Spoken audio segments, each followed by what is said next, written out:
July 15th, 2023, 11:47 p.m. Pacific Time. Sarah Mitchell's final radio. Transmission crackles through Coast Guard Channel 16. Mayday. Mayday. This is vessel Serendipity. Husband overboard.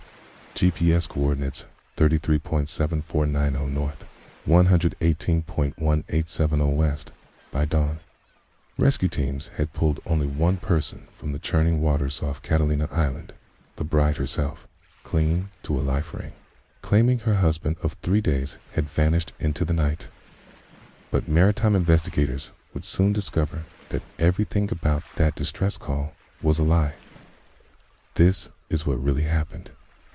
Sarah Mitchell was unjusting grieving widow. She was a certified USCG master captain with 12 years of maritime experience, licensed to command vessels up to 200 gross tons.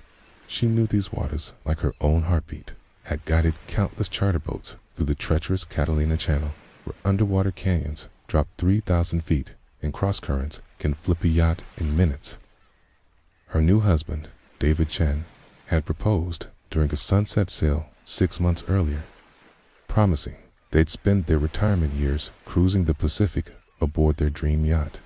Sarah had already started planning their route to French Polynesia when Coast Guard stationed Los Angeles Long Beach launched their HH-65 Dolphin helicopter at 12:23 a.m. They expected a routine man-overboard recovery. The 47-foot response, boat medium steadfast, reached the GPS coordinates within 18 minutes, finding Sarah hypothermic but conscious, floating in 62-degree water. But Chief Petty Officer Marcus Rodriguez noticed something that violated every maritime protocol he'd learned in 15 years of rescues. The yacht's engine was still running at idle, navigation lights still blazing, yet somehow positioned exactly 847 meters from where Sarah claimed her husband had gone overboard. Impossible in those tidal conditions. The 38-foot Catalina 385 Serendipity told a different story than its captain. Marine investigators found the yacht's Garmin chart plotter had recorded a precise navigation track that night, but the GPS breadcrumb trail revealed something that made Chief Investigator Linda Torres pause mid-examination. In 23 years of maritime accident investigation, Torres told our team, "I have never seen a yacht maintain such a perfect heading while the captain was allegedly struggling to rescue someone overboard. The GPS data shows the vessel never deviated more than 15 degrees from course, never reduced speed below 6.2 knots. That's not consistent with emergency maneuvers below deck." Investigators discovered David's personal items were still neatly arranged in the forward cabin wallet, watch, wedding ring, sitting on the nightstand. His life jacket hung unused in the cockpit locker. But it was Sarah's maritime logbook that revealed the first crack in her story. It's the final entry, time-stamped 11:31 p.m. Read, seas.com, wind 8 to 12 knots from northwest, on course for Avalon Harbor. David, seasick again, went below, but the yacht's automatic identification system showed they were heading southeast directly away from Catalina Island's safe harbor, toward the deepest part of the channel, where the ocean floor plunges to 3,198 feet. Marine Patrol Officer Janet Kim had worked hundreds of boating accidents, but the physical evidence aboard Serendipity painted an impossible picture. The yacht's non-slip deck showed no signs of struggle, no blood, no scuff marks where someone might have slipped overboard. What bothered me most, Officer Kim explained, was the life ring deployment.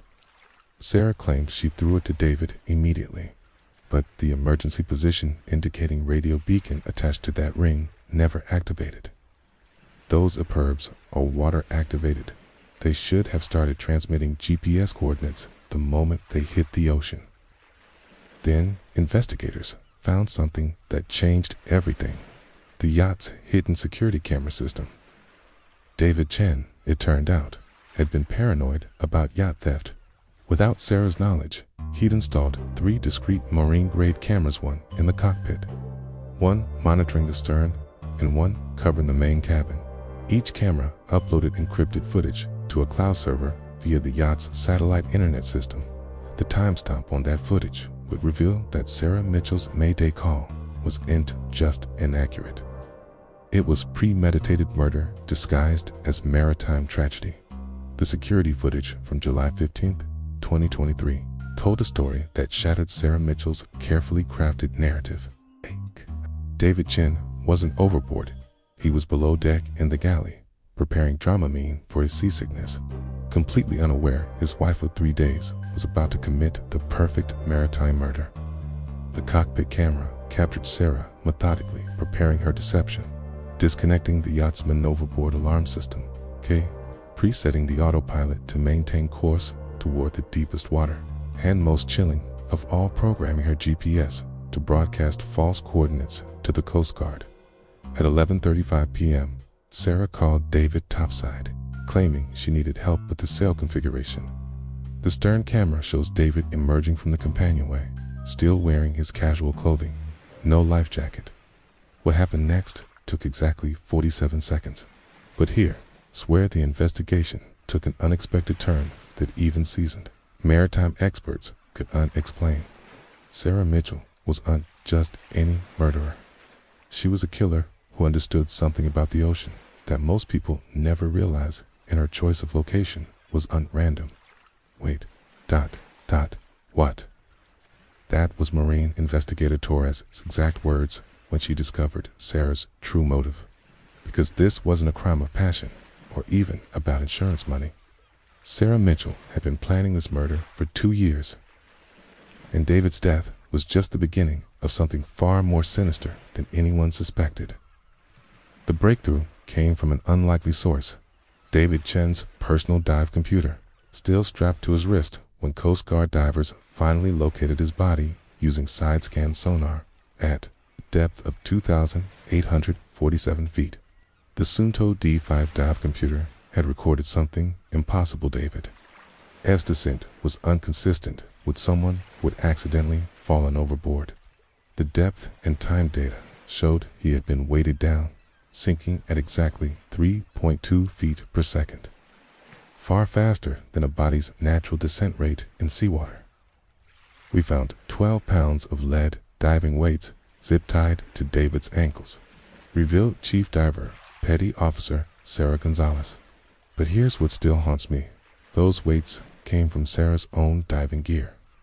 She had been carrying them in the yacht's storage compartment for months, waiting for the right moment. The most devastating evidence was Sarah's own maritime expertise turned against her. She had chosen the precise coordinates 33.7490 north, 118.1870 west, because she knew the underwater topography better than anyone. It was the exact location where the continental shelf drops into the San Pedro Basin, where powerful deep-water currents would carry a weighted body into an underwater canyon system that most divers can never reach. But Sarah made one fatal calculation error that cost her everything. She didn't account for the yacht's emergency locator beacon, automatically activating when it detected her fraudulent Mayday transmission. That beacon created a second GPS trail that proved the yacht was never where Sarah claimed the accident occurred. On September 3, 2023, Sarah Mitchell was convicted of first-degree maritime murder and sentenced to life without parole. During sentencing, prosecutors revealed the full scope of her deception. David's life insurance policy was worth $2.3 million. But Sarah had also been embezzling from their joint maritime charter business for 18 months. The judge called it the most calculated maritime homicide in California legal history. But one mystery continues to plague Coast Guard investigators.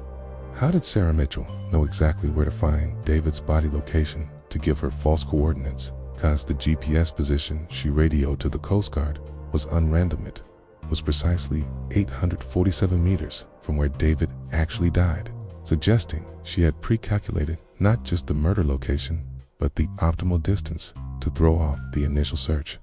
That level of maritime precision requires nautical chart analysis and current calculations that would take hours to compute, explains retired Coast Guard Captain Michael Torres.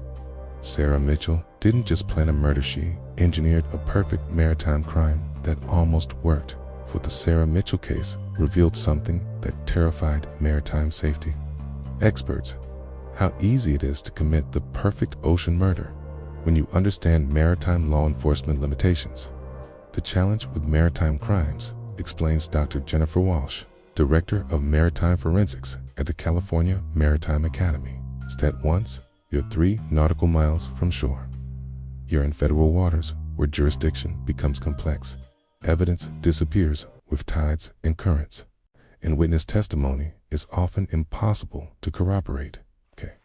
Sarah had exploited every one of these vulnerabilities.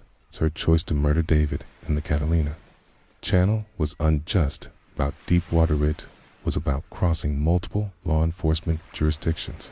Coast Guard, LAPD, Marine Unit, Los Angeles County Sheriff's Department, and even Catalina Island Security all had competing claims to investigate. The security footage revealed Sarah's sophisticated understanding of maritime emergency protocols. She had deliberately delayed her Mayday call by 16 minutes, knowing that Coast Guard response time averages 22 minutes for that sector.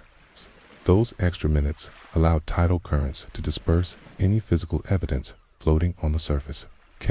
She timed everything to the minute, said Coast Guard investigator Rodriguez. The murder occurred during a tidal change when underwater currents run strongest toward the deep basin. She knew David's body would be swept into water too deep for standard recovery equipment. The deeper investigators dug into Sarah's maritime background, the more calculated her crime became. Cell phone records revealed she had spent months researching ocean currents, tidal charts, and Coast Guard response protocols.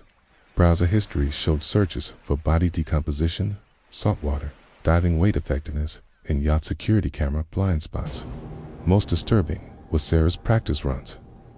Harbor Patrol records showed the Serendipity had made 7 nighttime trips to the exact GPS coordinates where David died, always during similar tidal and weather conditions.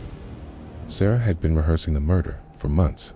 She even practiced her distress calls, revealed prosecutor Amanda Chen during trial testimony.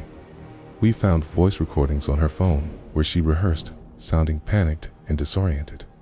She had scripted every word of that Mayday transmission.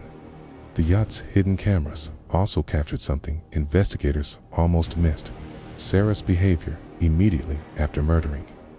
David showed no signs of shock, grief, or panic. Instead, she methodically checked her watch, verified the yacht's GPS position, and waited exactly 14 minutes before making her fraudulent distress call. But perhaps most chilling was what David's dive computer revealed about his final moments.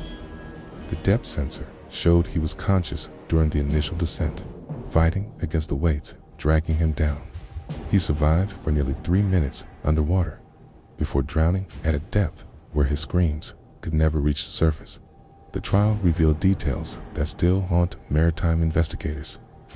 Sarah Mitchell had researched her husband's murder with the same precision she used to navigate treacherous waters. Financial records showed Sarah had been liquidating David's assets for months, transferring money to offshore accounts in the Cayman Islands. She had already booked a one-way flight to New Zealand, scheduled to depart just 5 days after their honeymoon cruise. This wasn't a crime of passion, explained federal prosecutor James Leo. Sarah Mitchell viewed her husband as cargo she needed to jettison to reach her destination. She had reduced a human being to a navigation problem.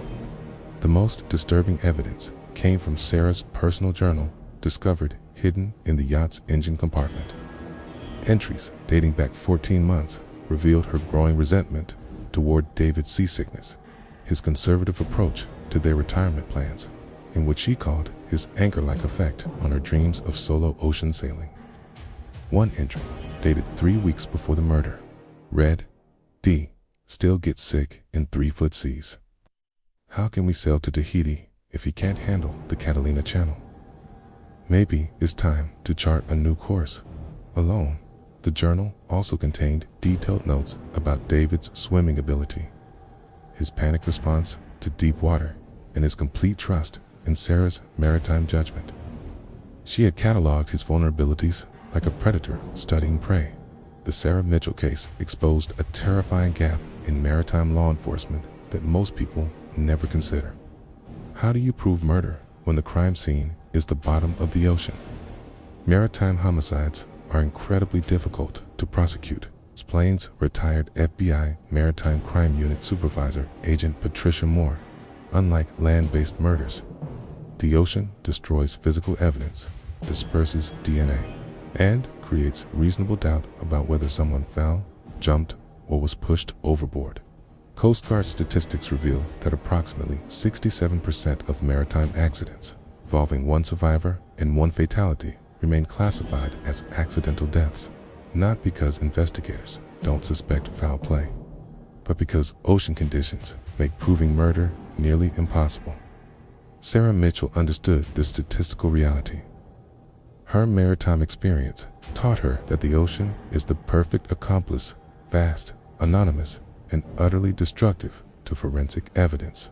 The investigation revealed Sarah had studied dozens of similar cases where spouses died in boating accidents, focusing specifically on cases where charges were never filed due to insufficient evidence. She had essentially created a blueprint for maritime murder. What made Sarah different was her technical knowledge, said marine investigator Torres. Most people who commit crimes at sea are emotional, impulsive, sloppy. Sarah treated David's murder like a complex navigation problem that required precise calculations and perfect execution. But Sarah made one critical error that ultimately destroyed her perfect plan. She underestimated modern maritime tracking technology.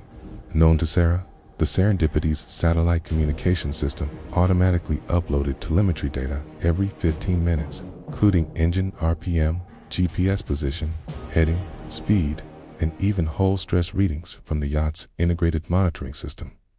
This data stream created an unalterable digital record that contradicted every aspect of Sarah's story.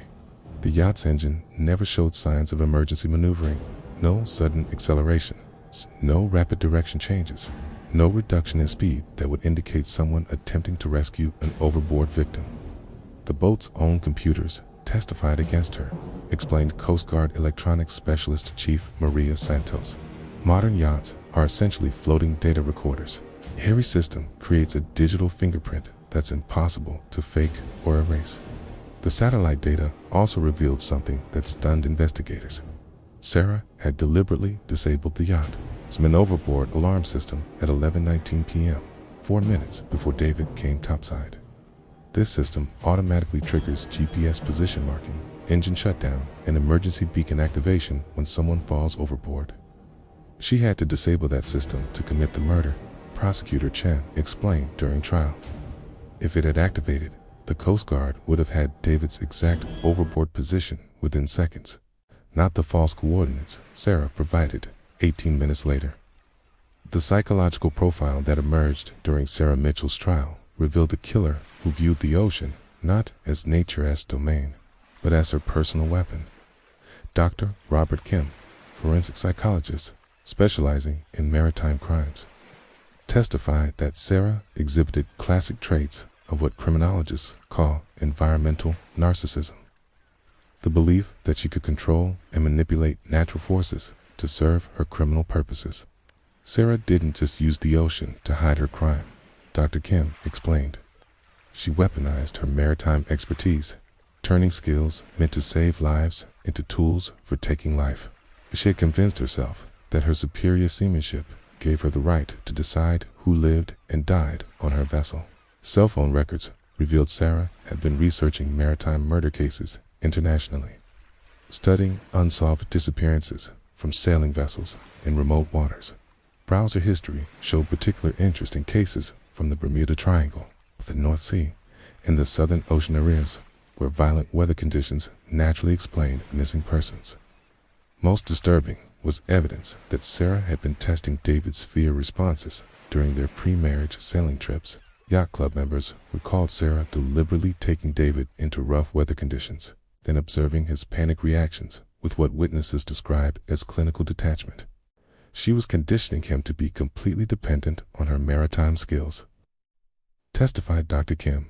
David trusted Sarah absolutely with his life at sea, never imagining she was studying his weaknesses to exploit them. The trial also revealed the full extent of Sarah's financial deception. Forensic accountants discovered she had been systematically looting David's assets through their joint maritime charter business. Pacific Dreams Sailing. Sarah had created fictitious maintenance expenses, falsified insurance claims, and even charged David's rent for mooring space at their own marina. Over 18 months, she had stolen nearly $340,000 while convincing David they were building their retirement fund. She was financing her escape plan with his money, explained financial crimes investigator Detective Ray Yamamoto. Every dollar she stole was another mile between her and justice after the murder. Bank records showed Sarah had been transferring money to accounts in 3 different countries, creating a complex web of financial hideouts that would have made her nearly impossible to extradite. She had researched nations without maritime crime prosecution treaties with the United States, but perhaps most chilling was the timeline investigators reconstructed. Sarah Mitchell had been planning David's murder since 2 weeks after their engagement. The romantic proposal that David thought was the beginning of their life together was actually Sarah's decision to eliminate him before he could discover her thefts. The engagement ring was essentially a murder weapon. Prosecutor Chen told the jury it bound David to Sarah emotionally, making him completely vulnerable to her manipulation, while she prepared to kill him. The technical evidence that convicted Sarah Mitchell required some of the most sophisticated maritime forensic analysis ever conducted in a California courtroom. Coast Guard Marine Safety Office, Los Angeles, assembled a team of specialists that read like a maritime crime laboratory. Naval architects, oceanographers, GPS forensics experts, and underwater archaeology specialists. Their mission was to reconstruct the exact sequence of events during those critical 47 seconds when Sarah murdered David. Chief Warrant Officer Maria Valdez, the Coast Guard's leading expert in yacht hydrodynamics, testified about something most people never consider: how a yacht behaves when someone falls overboard versus when someone is deliberately thrown overboard. When a person accidentally falls from a moving yacht, Officer Valdez explained, the vessel's motion creates a predictable wake pattern in debris field. Objects thrown into the water life rings, cushions, anything that might float follow specific trajectories based on the yacht's speed and wind conditions. The security footage allowed investigators to analyze these patterns frame by frame. What they discovered contradicted basic maritime physics. None of the debris around David's entry point followed the trajectories consistent with accidental man overboard scenarios. Sarah had thrown the life ring after David was already weighted and sinking. Valdez testified she was creating false evidence of a rescue attempt, but the physics don't lie. That ring was never intended to save anyone. Dr. Amanda Foster, a marine forensics expert from the National Transportation Safety Board, provided testimony that revealed how Sarah had attempted to manipulate one of the ocean's most powerful forces, the California current system. The waters off Catalina Island are influenced by 3 separate current systems, Dr. Foster explained. The California current flows southward, the Davidson current flows northward seasonally, and local tidal currents create complex eddies around the island's underwater topology. Sarah's choice of murder location was random. She had selected coordinates where these 3 current systems converge, creating what oceanographers call a mixing zone, where objects sink rapidly and unpredictably. She was trying to use ocean dynamics to scatter evidence across thousands of square miles of seafloor. Dr. Foster testified, not for David's dive computer providing his exact descent data, we might never have located his body. The current analysis also revealed why Sarah SGP's coordinates were precisely 847 meters from the actual murder site. She had calculated the exact drift distance. A distressed yacht would travel in 18 minutes under specific wind and current conditions. Sarah had essentially reverse engineered a maritime accident, Dr. Foster concluded. She knew exactly where the Coast Guard would expect to find an accident victim based on her false coordinates, positioned David's body far enough away to avoid discovery during the initial search. The most damning technical evidence came from an unexpected source: the yacht's toilet system. Marine sanitation engineer Robert Chen testified about something called the black water timeline that Sarah had never considered. Modern yachts pump waste to shore-based facilities through what's called a pump-out system. But the Serendipity was equipped with a traditional marine head that timestamps every flush through the yacht's integrated monitoring system. At 11:52 p.m., someone used the forward head. That's the bathroom in the cabin where David was supposedly preparing for bed, Engineer Chen testified. But according to Sarah's timeline, David had already been overboard for 17 minutes. The implications were devastating. Either David had used the bathroom after he was already dead, or Sarah's timeline was completely fabricated. Combined with the security footage showing David alive at 11:35 p.m., this evidence proved Sarah had lied about every aspect of the accident time frame. Sarah had created such an elaborate deception that she forgot to account for basic yacht systems that automatically record human activity, explained Prosecutor Chen. The boat itself became a witness against her. Perhaps the most chilling expert testimony came from retired Coast Guard Search and Rescue Coordinator Captain James Mitchell, ironically sharing the same last name as the defendant. Though no relation, Captain Mitchell had overseen more than 1,200 maritime rescue operations during his 28-year career, including dozens of man-overboard recoveries in the Catalina Channel. His testimony revealed how Sarah had exploited his unit's standard operating procedures to maximize David's chances of dying. Sarah Mitchell knew exactly how we conduct searches, Captain Mitchell testified. She knew our helicopter coverage patterns, our surface vessel response times, and our underwater recovery capabilities. She had designed David's murder to exploit every limitation in our rescue protocols. The captain's analysis was devastating. Sarah's false GPS coordinates had sent the initial rescue helicopter to search an area with completely different wind and current patterns, wasting critical minutes when David might still have been alive in the water. If she had radioed David's actual position immediately, we would have had a 73% probability of successful rescue based on water temperature and sea conditions that night, Captain Mitchell testified. Sarah Mitchell didn't just murder her husband, she murdered our chances of saving him.